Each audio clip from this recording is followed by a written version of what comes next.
Hi folks, I'm Sean McCormick and welcome to the Lightroom blog channel.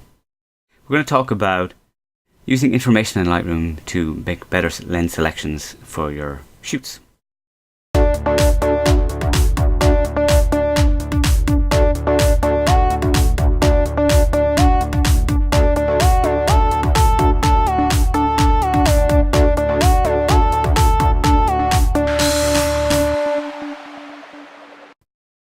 Hey folks, I was out last night as I have been most of the week shooting gigs for the Arts Festival. The Galway International Arts Festival is on at the moment.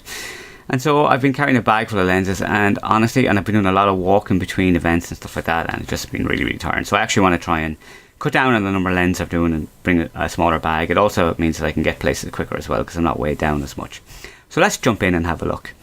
I had a couple of lenses with me. I literally had a bag, I had 3 primes in the bag, 23, 35 and 56, and I had the 10 to 24, 18 to 55 and 50 to 140 zooms in the bag, and for some reason I also had the 12mm Samyang and the 60mm macro. I didn't have them, they weren't there intentionally, they just were in the bag weighing me down.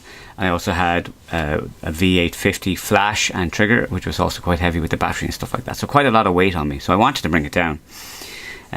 So what I decided to do is after the gig I would have a look. So this is last night's gig, or some of last night's gig rather.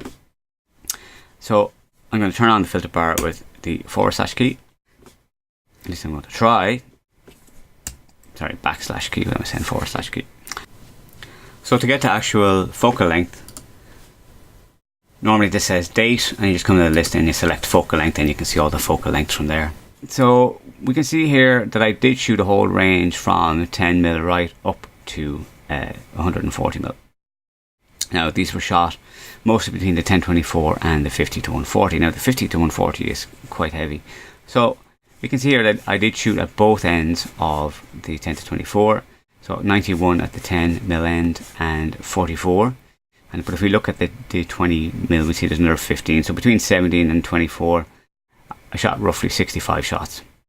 So that is, it was 500 shots. So about 15%, we'd say, just rounding up a little bit. We can see that at 50mm though, I shot a lot at 50mm, which is the low end, 246 to be precise. And if we look at those, we can see that I safely could have been a little bit tighter, thinking in terms of the 56. So I effectively could have just used the 56 for these. And looking up here, between 50 and 60, I shot about 300 shots. So to me, let's have a look up further. We can see that I did shoot it the whole way out at 140, but they were kind of distant shots, which I technically could have cropped in, and I didn't need to shoot that tight. Even down here at 100, they're pretty tight. And to be honest with you, with my experience of doing these concerts, when you're shooting that tight, you lose atmosphere and environment. So I think shooting wider is actually probably slightly better. So in this case here, I know I can get rid of the 50 to 140 and only bring the 56. Now I've shot a lot at 24, so the 23mm would do that, and I would happily get some of the, see, like if we jump into these at 17mm, see they're pretty wide, so I could probably get away with the 23 on those. But the thing is, of course, I have shot a lot of really wide shots to try and get the whole stage and to show a lot of what's going on, and then using the 10mm to exaggerate stuff to get kind of big frames as well, and just to bring in the lighting and capture the kind of lighting and sense of scale that's in the place, because it's a big gig.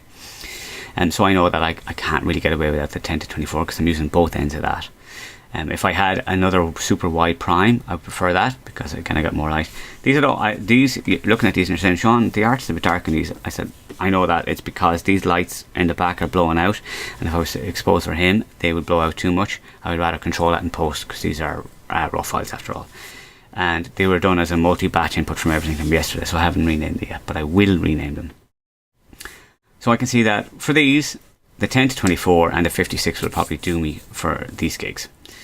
So that's how I'm making those lens selections, so I know that I can go with a smaller bag. It'll still have to be 2 cameras, and so I'm using the XT10 and the XT2, and I'm using a double strap as well, just for convenience, so I'm not trying to swap lenses, so I'm ready to go with both cameras and lenses for each kind of shot, so I'm not losing time that way.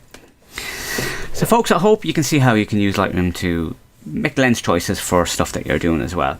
I found this useful so that I know that I can safely leave the 56 at home. If I need to get tighter, I can always just crop in. I'm not losing a whole lot. And of course I have the benefit then of having 1.2 versus 2.8 as well. If you liked the video, do give it a thumbs up.